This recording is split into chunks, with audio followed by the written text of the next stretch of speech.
साथ के साथ ड्रॉ कर सकते हो।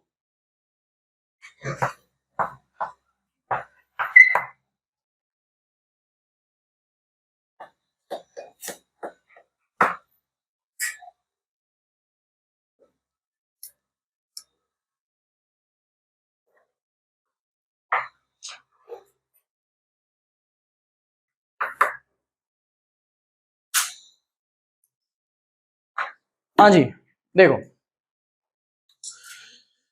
डिस्प्लेसमेंट मेथड में अपने पास में बनता है, एक तो स्क्रीन वो फिक्स होती है, एक है ऑब्जेक्ट वो फिक्स है, वो कोई नहीं हिलने वाला। ऑब्जेक्ट फिक्स्ड है, height of object is HO।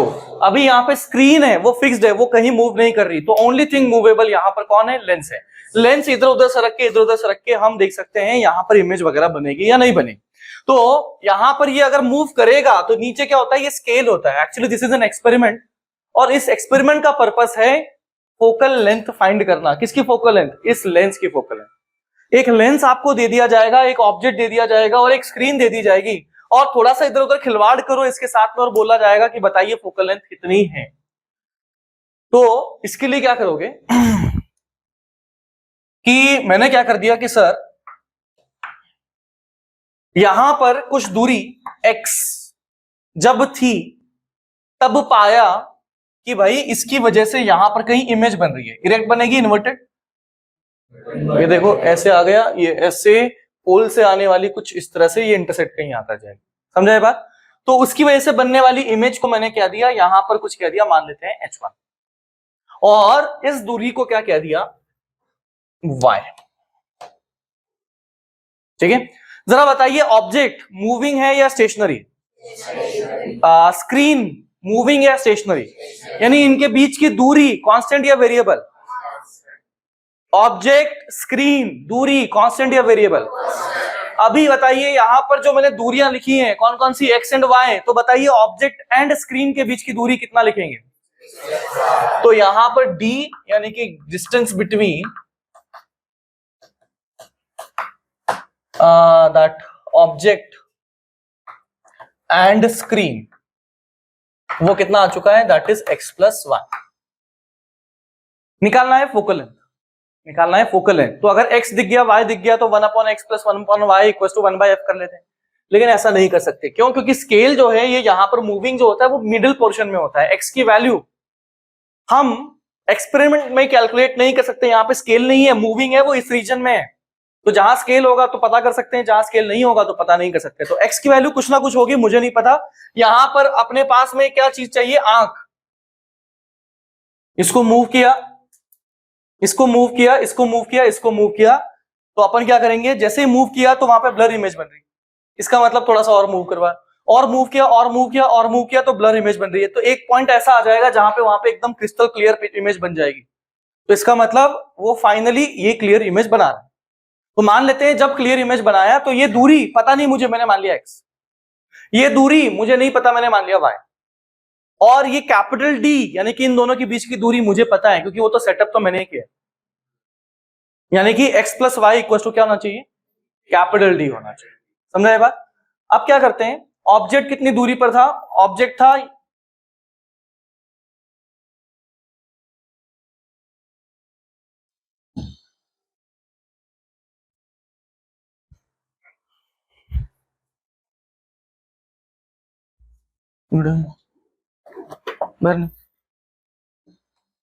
आए थे खाली, काय करत होस? बाहेर नाही, तू बाहेर नाही, काढते सामान सगळं।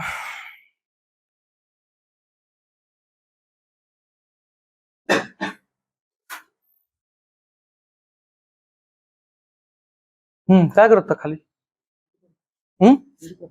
काय करत होता? लक्ष पुढं समजवते त्यावेळी लक्ष कुठे आहे तुझं?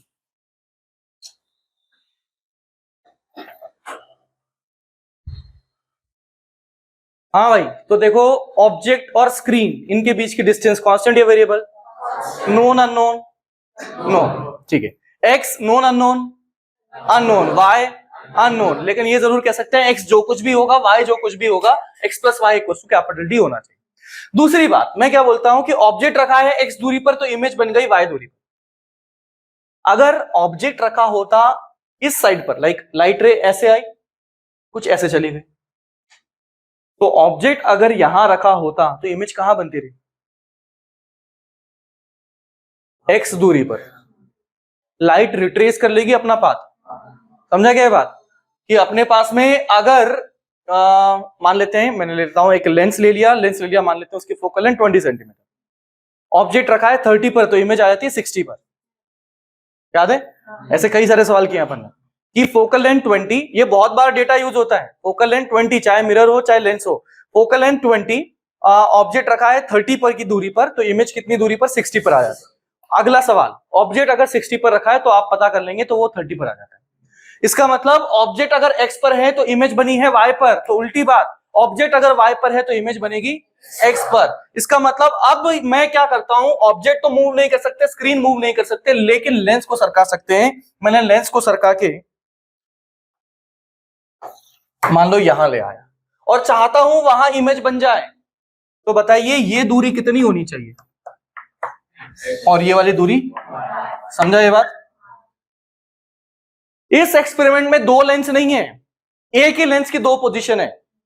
बाहर क्लास के बाहर मेरे पीछे मत आना कि सर ये दो लेंस कहां से आ गए। अरे भैया ये लेंस था, पहला एक्सपेरिमेंट किया जिसमें दूरी x एंड y आ गई, इसको सरका के इधर लेके आ गए और सरका के इधर लेके आ गए तो दूरी कितना? y एंड x आ सकती। समझा ये बात? तो मैं यहां से कह सकता हूं कि पहले ये वाली दूरी कितना था बोलो? ये वाली दूरी y, तो ये जो शिफ्ट हुआ है जिसको d कहा जाता है, क्या बता सकते हैं d की वैल्यू क्या लिखी जाएगी? y minus x।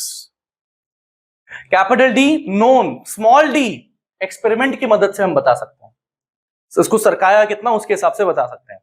तो कैपिटल D हमें पहले से ही पता है, स्मॉल d हमने एक्सपेरिमेंट में निकाल लिया।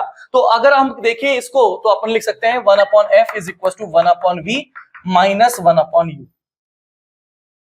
इसके लिए देख लेते हैं पहली सिचुएशन, u की वैल्यू बोलो x, तो u की वैल्यू जो लिखी जाएगी वो माइनस x लिखी जाएगी। समझा ये बात? v की वैल्यू बोलो y। जरा ये देखो कैपिटल D कितना आ गया? कैपिटल D आ चुका है x plus y, small d आ चुका है y माइनस x। तो इन दोनों की मदद से इन दोनों को जोड़ो, जरा ऐड करो, क्या आ गया? 2y is capital D plus small d, तो y कितना आ गया? तो यहां से आ गया है y is equal to capital D plus small d by 2। इसी तरह से x निकालने का ट्राई करो, देखो माइनस कर दो इन दोनों को, capital D minus small d, y में से y खलास, x minus of minus x यानी कि 2x, तो x कितना आ जाएगा? x और y दोनों आ चुके हैं, कहां से? एक्सपेरिमेंट से। Capital D known, small d experiment से निकाला, तो इसको यहां पुट किया तो मेरे पास में u आ चुका है, v आ चुका है। जरा सब्स्टिट्यूट करिए और बताइए फोकल लेंथ कितना है?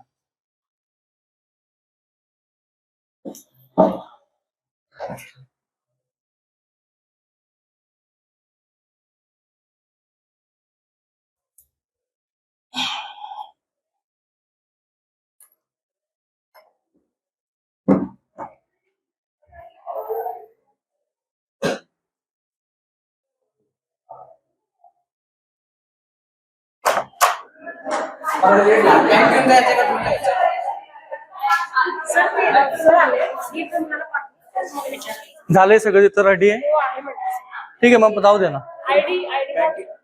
बॅग घेऊन तुमचे ओरल एग्जाम नाही का?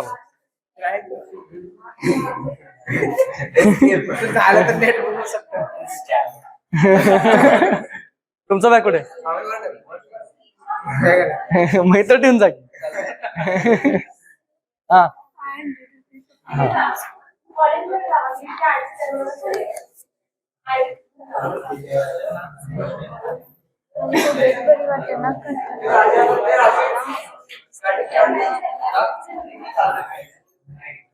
घरच्यांना बोलून जाऊ, मॅडमना बोलायला हवा आणि जाऊ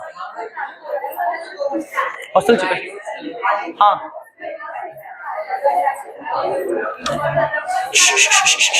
ओ गप्पा, जावा ना, तुम्ही जाणार होता ना? राजेशकडे पैसे अद्वैतला राजेशकडे पैसे तू चाल घरी जाणार आहे तब्येत नाही सकाळी सांगितलं अच्छा हा हा हा द्या, द्या. त्याचे पैसे देऊन चालते काय माहित नाही रे मला माहित नाही मला मला बोनफाईड सर्टिफिकेट आणायचं कॉलेजमध्ये करून घ्यायला सर्टिफिकेट आणायचं तू कुठल्या कॉलेजला आहे KWC. मग तिथेच आहेस ना मग युनिफॉर्म का नाही फॉर्म भरायचं होता पप्पाला मग युनिफॉर्म का नाही प्रॅक्टिकलला जातच नाही. जातच नाहीस काय का हा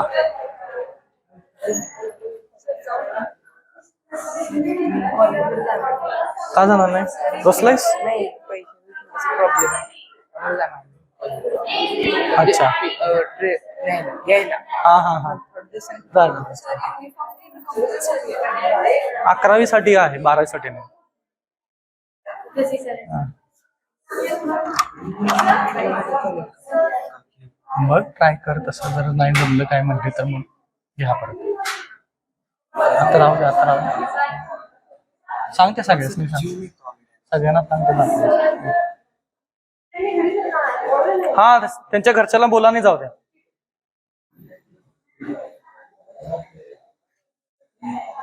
डन कितना आ रहा है यस फोकल लेंथ अल्टीमेटली आपके पास बनेगा capital D square minus small D square upon 4 capital D ठीक है इतना बन गया ओके तो अभी देखो देखो देखो अपन ने ये सवाल ये जो एक्सपेरिमेंट चालू किया तो एक्सपेरिमेंट चालू किया capital D is known small D हमने एक्सपेरिमेंट में लेंस को इधर सरकाया हमने देखा कि सरकाते सरकाते यहां पहुंचे तो एकदम शार्प इमेज बनी सरकाते सरकाते इधर पहुंचे तो वंस अगेन शार्प इमेज बनी तो इन दोनों पोजीशन में कितना गैप है वो आ गया कौन स्मॉल डी वो किससे आ गया एक्सपेरिमेंट से आ गया तो capital D known small D with the experiment तो यहां से फोकल लेंथ एक्सपेरिमेंट की मदद से हम निकाल सकते हैं एक लेंस की समझा ये बात अगर इसमें थोड़ा सा रीअरेंज करें तो ये आ गया 4df is D square minus small D square right तो माइनस डी स्क्वायर को इधर लेके आते हैं और इसको उधर लेके आते हैं तो ये आ गया डी स्क्वायर माइनस 4df ठीक है तो इसको ये कितना आ गया this is what the common this is D minus 4f and this is equal to small square अच्छा बताओ ये value right hand side sorry left hand side बताओ क्या है ये डी स्क्वायर डी क्या था डिस्टेंस वो तो पॉजिटिव उसका स्क्वायर तो 100% पॉजिटिव तो इसका मतलब left hand side is always going to be positive तो राइट हैंड साइड भी क्या होना चाहिए पॉजिटिव राइट हैंड साइड में दो चीजें दिख रही हैं एक तो डब्बे के अंदर एक डब्बे के बाहर बाहर तो डेफिनेटली पॉजिटिव ही है क्यों क्योंकि वो तो दूरी है अब अंदर वाला मसाला वो देखते हैं डी माइनस 4f वो भी पॉजिटिव चाहिए इसका मतलब ये एक्सपेरिमेंट करेंगे तो हमारे पास d की value should be greater than equal to 4f तो फॉर दिस एक्सपेरिमेंट हम ये ध्यान रखेंगे कि भैया d should be greater than equal to 4f अगर ये ध्यान नहीं रखा तो एक्सपेरिमेंट सक्सेसफुल नहीं हो पाएगा हमारे पास फोकल लेंथ अगर 4f की दूरी ज्यादा हो गई d की वैल्यू कम हो गई तो वो एक्सपेरिमेंट सक्सेसफुल नहीं हो पाएगा समझा ये बात ओके दूसरी बात इसको मैं रब कर रहा हूं इसको कर रहा हूं तो मेरे नोट नहीं किया तो अब तक क्या कर रहे थे करो करो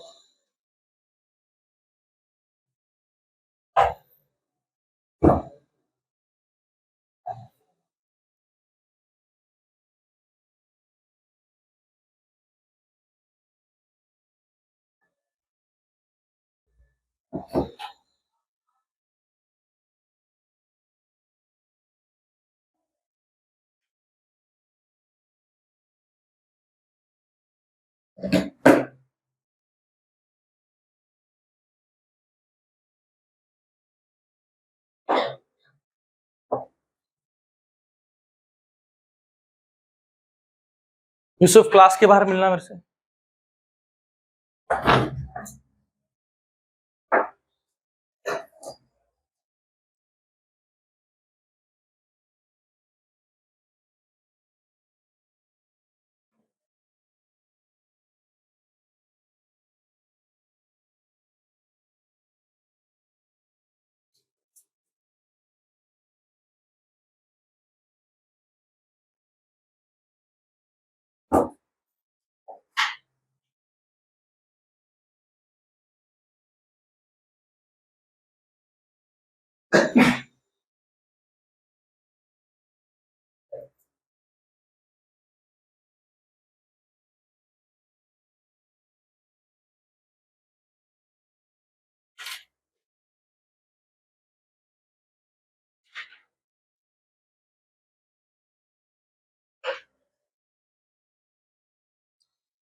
हाँ जी सर, अब देख लो।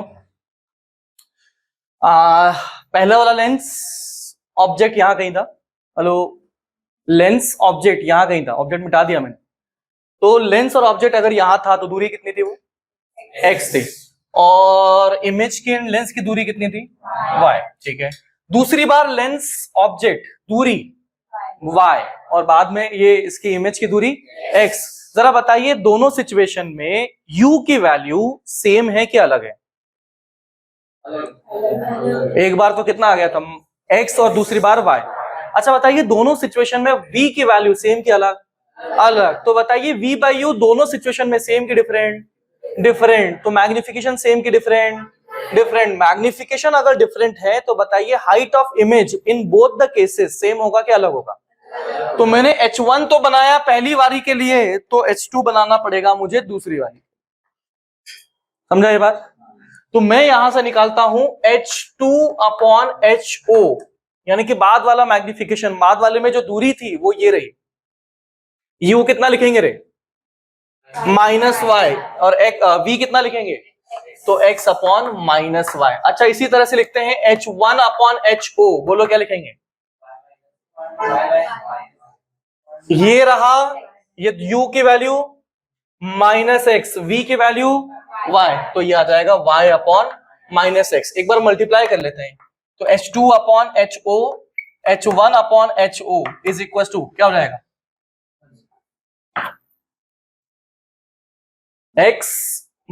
x खत्म, y खत्म, माइनस माइनस खत्म, तो ये क्या हो जाएगा? 1 आ जाएगा।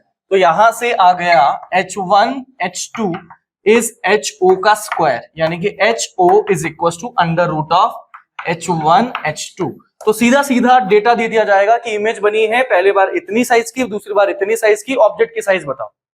एक पैराग्राफ टाइप क्वेश्चन पूछा जा सकता है कि भैया ये रहा ऑब्जेक्ट यहां पर है, अपनी स्क्रीन यहां पर है, इतना इतना मूव किया, फोकल लेंथ बताओ। पहला सवाल ये पूछ सकते हैं। दूसरा सवाल पूछ सकते हैं कि भैया हाइट ऑफ ऑब्जेक्ट बताओ कितना रहेगा। मतलब दोनों, इन तीनों में से दो दे दिए, तीसरा पूछ लिया जाएगा। समझा ये बात? नोट कर लीजिए।